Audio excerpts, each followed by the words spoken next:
কালকে union budget. আর এই বাজেটের দিন কি প্ল্যানিং থাকবে, কোন কোন স্টকে আমাদের একটু নজর রাখতে হতে পারে, কি এক্সপেকটেশন বাজেট থেকে, তা নিয়ে একটু আলোচনা করব এই ভিডিওতে। চলুন শুরু করি প্রথমেই।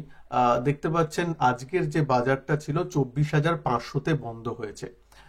তো ঠিক আছে, টেকনিক্যাল অ্যানালিসিসটা আজকে না করাই ভালো, অ্যাটলিস্ট নিফটির চার্টে। কারণ কালকে তো টেকনিক্যাল অনুযায়ী বাজার বিহেভ করবে না। আমাদের মাননীয় এফএম যেমন যেমন বলবেন অর্থমন্ত্রী, তেমন তেমন স্টকগুলো রিয়্যাক্ট করবে, সেক্টরগুলো রিয়্যাক্ট করবে। তবে যেটা মেইন দুটো তিনটে ব্যাপার বলা হচ্ছে, সেটা এক নম্বর হচ্ছে এফএনও নিয়ে উনি কিছু বলেন কিনা, বা শেয়ার মার্কেটের ক্যাপিটাল গেইন ট্যাক্স নিয়ে কিছু বলেন কিনা, সেই দিকে আমরা স্পেশালি ট্রেডারদের তো যথেষ্ট নজর থাকবেই। সেটা কোনো চেঞ্জ হয় কিনা, স্পেশালি ক্যাপিটাল গেইন ট্যাক্সের উপর কিছু যদি না করেন তাহলে বাজার ঠিকই মনে করবে, মানে যেমন চলছিল তেমনই যদি চালানো হয়। দ্বিতীয় কথা আরেকটা যেখানে থাকবে, যে স্টকগুলো যে নিয়ে বা সেক্টরগুলো যা নিয়ে নজর থাকবে। প্রথমে রেলওয়ে তো একটু নজরে থাকেই, যে রেলওয়ে নিয়ে কি করা হচ্ছে। সেক্ষেত্রে আরভিএনএল, ইরকন, তারপর যদি বেশি ওয়াগন তৈরি করা হয় সেক্ষেত্রে টিটাগড় ওয়াগন এক্সেট্রা, এইসব স্টকের উপর একটু নজর আমাদের রাখতে হবে। তার সাথে সাথে এবার অনেকে বলবেন না, নজর রাখতে হবে মানে কি, কোন লেভেলে কিনবো বলে দিন, বা কোন লেভেলটা ভালো লাগছে বলে দিন। প্রথম কথা বলছি, বাজেটের দিনেই যে কিছু করতে হবে তা একদমই নয়। আমাকে যদি পার্সোনালি জিজ্ঞেস করেন, আমি বাজেটের দিন পার্টিকুলার কোনো স্টক বাই বা সেলে যাব না। আমি আমার সুইং পজিশনটা জিরো করে দিয়েছি, আপনাদেরও বলেছি। আহ, আমার মানে আপনাদের আমি সাজেস্ট কিছু করিনি, আমি আমার পজিশন নিয়ে বলেছি, যেটা আমার সুইং ট্রেডিং পজিশন, ইনভেস্টমেন্ট নয় কিন্তু, সুইং ট্রেডিং পজিশন, সেটা আমি বাজেটের আগেই জিরো কিন্তু করে দিয়েছি, দুদিন আগেই। সেটা আপনাদের বলেও ছিলাম টেলিগ্রামে, ফ্রি পাবলিক টেলিগ্রাম গ্রুপে। এখনো যারা টেলিগ্রাম গ্রুপে জয়েন করেননি, প্লিজ নিচে কমেন্ট বক্স এবং ডেসক্রিপশন বক্সে লিংক দেওয়া আছে, টেলিগ্রামে জয়েন করে নেবেন। এবার আহ, তো কালকে এইদিকে নজর রাখবো, এই সেক্টরগুলোর উপর কি নতুন ভালো কোনো কথা হচ্ছে কিনা, বা সরকারের নীতি কি, সেই দিকে একটু নজর রাখা হবে। ঠিক আছে, তার মধ্যে রেলওয়ে সেক্টর, তারপর ঘর, যে প্রধানমন্ত্রী যে ঘর আবাস যোজনা যেটা হয়, সেখানে হাডকো, এইসব স্টকের উপর একটু নজর থাকবে, রিয়েল এস্টেট এসবের উপর একটু নজর থাকবে। তার সাথে সাথে যেটা 3 নম্বর আরেকটা ইম্পর্টেন্ট জিনিস, সেটা হচ্ছে ফিসকাল ডেফিসিট। মানে সরকারের আয়ের থেকে যদি ব্যয় বেশি হয়, যেটা সাধারণত হয়ে থাকে, এবার ফিসকাল ডেফিসিটের পরিমাণটা কত সেটা কিন্তু বাজার নজরে রাখবে। ফিসকাল ডেফিসিট যদি অনেকটা বেশি হয়ে যায়, সেক্ষেত্রে একটু খারাপ।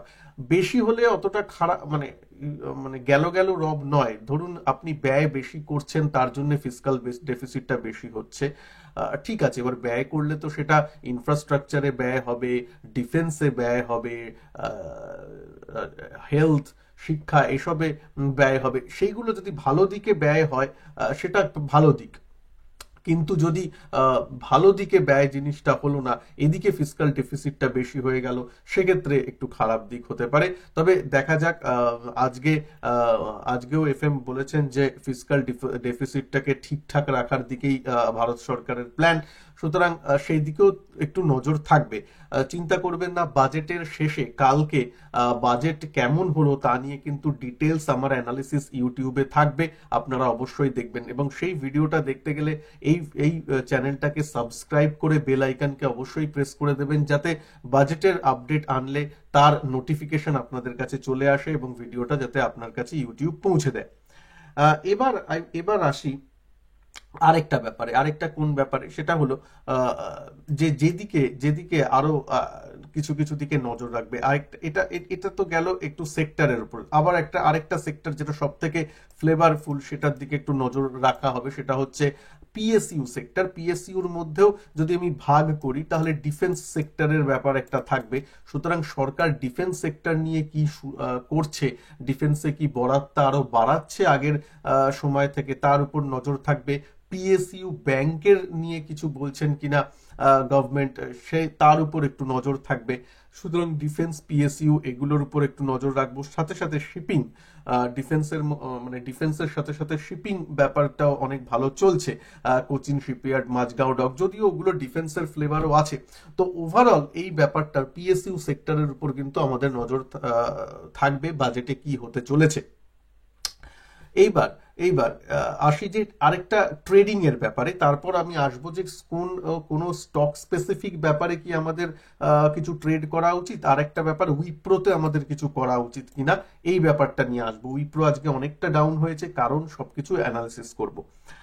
আগে আমি চলে আসি ট্রেডিং এর ব্যাপারে। কালকে ট্রেডিং যারা স্পেশালি করেন, অনেকে ট্রেডিংও করেন এখানে আমি জানি, তো যারা স্পেশালি ট্রেডিং করেন তাদের জন্য যে দাদা কালকে কি ট্রেড করা যায়। প্রথম কথা, আমি যদি আপনারা জানেন আজকে আমি আমার কমিউনিটি গ্রুপেও দিয়েছিলাম এই যে আমি একটা ট্রেড ক্যারি করছি, যেটাকে মানে উপরে 24,000-এর নিচের দিকে 24,000-এর পিই সেল করা আছে আর 25,000-এর কল সেল করা আছে। তো ঠিক আছে, এবার আপনারা অনেকে বলতে পারেন যে এটা ইউএস এর মার্কেট চলছে, এটা নিয়েও একটু কথা বলে দেব আপনাদের ছোট্ট করে যদি ভিডিওতে সময় হয়। আপনারা অনেকেই বলছেন দাদা যে কেন মানে বাজেটের আগের দিন কেন পজিশন নিয়ে গেলেন। আমি সাধারণত ইভেন্টের দিন অত পজিশন আমি রাখি না, ক্যারি করি না সাধারণত। কেন করলাম, যেহেতু 11টা পর্যন্ত আমার হাতে সময় আছে, এই নয় যে ওভারনাইট কোনো নিউজ আসছে, বাজেটটা 11টা থেকে, সুতরাং 11টার আগে 9টা 9:30 থেকে মার্কেট তো আমি থাকবই। সুতরাং সেক্ষেত্রে আইভি একটু ড্রপ করতে পারে, সেক্ষেত্রে একটু অপশন সেলিং, যেটা দেখলেন যে অপশন সেলিং করেছি, তো অপশন সেলিং এর ব্যাপারটা একটু আইভি ক্র্যাশ করলে তাতে কিন্তু একটু টাইম ভ্যালুটা সেলারদের পক্ষে যায়। সুতরাং তার জন্যই কিছু কিন্তু করা হয়েছে, এই নয় যে বাজেট পর্যন্ত আমি ধরে রাখার কোনো প্ল্যান আছে। বাজেটের হয়তো আগেই আমি পজিশন স্কোয়ার অফ করে দেবো। যাই হোক, যা হবে আমি কালকে আপনাদের সাথে সেই ট্রেডটা নিয়েও আলোচনা করব। যদি কালকে বাজেট স্পেসিফিক ট্রেড বলেন, কালকে বাজেট স্পেসিফিক ট্রেড নেওয়া, কালকের দিনেই ট্রেড নেওয়া যখন বাজেটটা চলছে, সেই সময়টা কিন্তু খুব রিস্কি হয়ে যায়, খুব রিস্কি হয়ে যায়। কারণ বাজেটকে এক একভাবে মার্কেট ইন্টারপ্রিট করতে পারে। মার্কেট হয়তো কোনো জিনিসকে ভুল ইন্টারপ্রিট করলো, কখনো হয়তো ঠিক ইন্টারপ্রিট করলো। তো এই জিনিসটা থাকে, তার জন্য বাজার খুব ওয়াইল্ডলি মুভ করে। সুতরাং ওই ওয়াইল্ডলি মুভটায় না থাকাই ভালো, পার্সোনালি আমি মনে করি। হ্যাঁ, তাও যদি কেউ খুব স্কিলফুল ট্রেডার হন, খুব ধরতে পারলেন জিনিসটা, করলেন, ঠিক আছে, কিন্তু আমি ওই রিস্ক নিয়ে লাভ নেই। আজকে আমি অপশনে পজিশন নিয়েছি, কালকে 11টার আগে যদি আইভি ক্র্যাশ করে, তাহলে আমি সেই অনুযায়ী পজিশনটা স্কোয়ার অফ করে নেবো, অ্যাজ সিম্পল অ্যাজ দ্যাট। কারণ বাজেটের দিন মানে কয়েকটা স্টক বলুন, কয়েকটা সেক্টর বলুন, ইটসেলফ নিফটি, ব্যাংক নিফটিও ওয়াইল্ড মুভ দেয়। মানে এক একটা ক্যান্ডেলই হয়তো 100 পয়েন্টের মুভ দিল, 15 মিনিটের ক্যান্ডেল। সুতরাং ওই ব্যাপারে কোনো টেকনিক্যাল মানা হয় না, কোনো কিছু লজিক্যালি কোনো ট্রেড নেওয়া যায় না। সুতরাং সেই সময়টা আমিও পার্সোনালি বলবো অ্যাভয়েড করাটাই ভালো।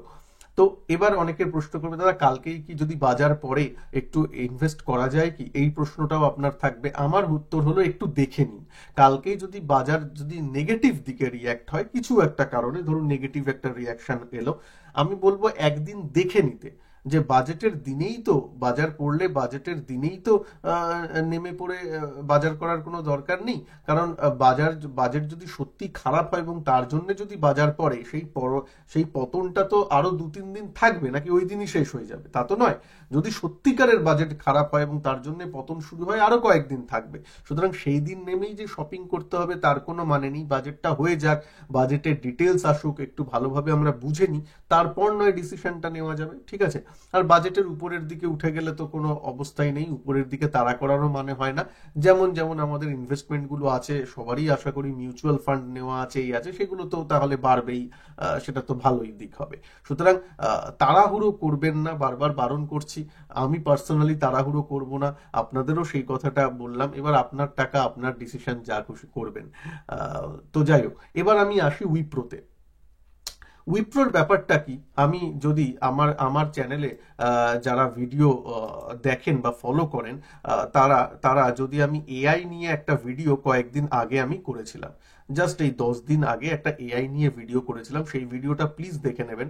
তার মধ্যে আমি বলেছিলাম যে উইপ্রো স্টকের অ্যানালিসিস আমি করছি, কিন্তু উইপ্রোটা সব থেকে যদি খারাপ আমার কোনো স্টক লাগে, যার প্রতি আমার কোনো মানসিকতা নেই নেবার, সেটা হচ্ছে উইপ্রো। এটা কিন্তু আমি বলেছিলাম। তবুও অ্যানালিসিস করছি, যেহেতু আপনাদের কাছে আছে। বেশিরভাগ লোক যেহেতু 1000 টাকার কমের শেয়ার সেহেতু অনেকে নিয়েছেন, কোনো ফান্ডামেন্টাল অ্যানালিসিস করে নেননি। যেহেতু ইনফোসিস টিসিএস গুলো হাই টিকিট প্রাইসের দাম, তাই জন্য ইনফোসিস উইপ্রো তার থেকে অনেক কম দাম, 500 টাকা, তাই জন্য নিয়েছেন।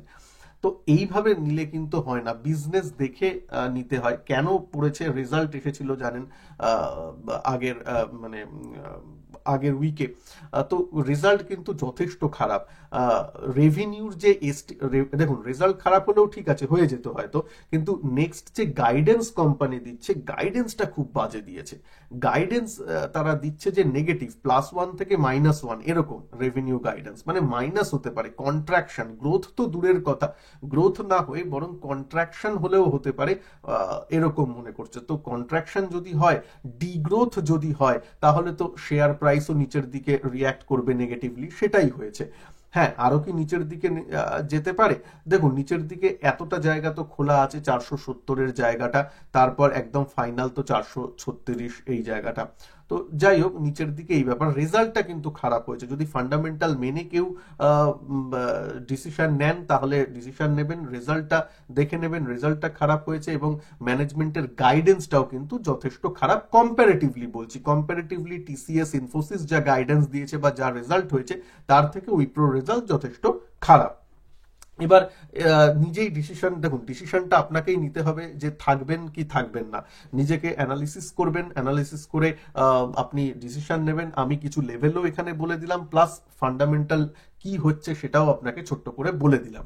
এবার ডিসিশনটা আপনাকে এর বেসিসে নিতে হবে, যদি যার কাছে হোল্ডিং থাকে। যাদের কাছে নেই, তারা যদি উইপ্রো নিতে এখন বলেন, আমার তো মতামত নাই হবে। তবে আবারও বলছি, আমি কোনো ফিনান্সিয়াল অ্যাডভাইজার নই, সুতরাং বাজে রেজাল্টে টেকনিক্যালটাও বাজে যেখানে, ফান্ডামেন্টালটাও বাজে যেখানে, সেখানে আমি এখন তাড়াহুড়ো করে অবশ্যই নেব না উইপ্রো। ঠিক আছে, আমার চয়েস থাকবে এর মধ্যে টিসিএস, ইনফোসিস এবং এইচসিএল টেক। তার মধ্যে যদি টপ 2 বলেন, টিসিএস আর ইনফোসিসেই আমার পার্সোনাল ভালো লাগে। তো এবার দেখা যাক কালকে কি হয়। উইপ্রো নিয়েও মোটামুটি বলে দিলাম। আর নিফটি, ব্যাংক নিফটিতে কি হবে কালকে দেখা যাবে। কালকে আমি মার্কেটেও থাকবো। যদি তেমন খুব আপডেট দেওয়ার হয়, টেলিগ্রামে একটু থাকবেন। টেলিগ্রামে আমি কিছু মেসেজ দিলেও দিতে পারি। না হলে মার্কেটের শেষে এবং বাজেটের শেষে তার অ্যানালিসিস তো অবশ্যই কালকে চ্যানেলে থাকবেই। ভিডিওকে ভালো লাগলে একটু লাইক করে দেবেন। কালকে সাবধানে ট্রেড করবেন, ট্রেড না করলেও ঠিক আছে, যদি করেন খুব সাবধানে করবেন। লট সাইজ একদম কম রেখে করবেন। স্টপ লসের তো কিছু ব্যাপার নেই, কারণ 100-200 পয়েন্টের মুভমেন্ট হবে। নিফটির ক্ষেত্রে বলছি, এক একটা ব্যাপারে হতেই পারে 50-60 পয়েন্টের, সুতরাং খুব সাবধানে করবেন। পারলে অ্যাভয়েড করাটাই বেটার। যাই করবেন সাবধানে, এটাই জাস্ট একটু বলার। ঠিক আছে, ভালো থাকবেন। নমস্কার, জয় হিন্দ, বন্দে মাতরম।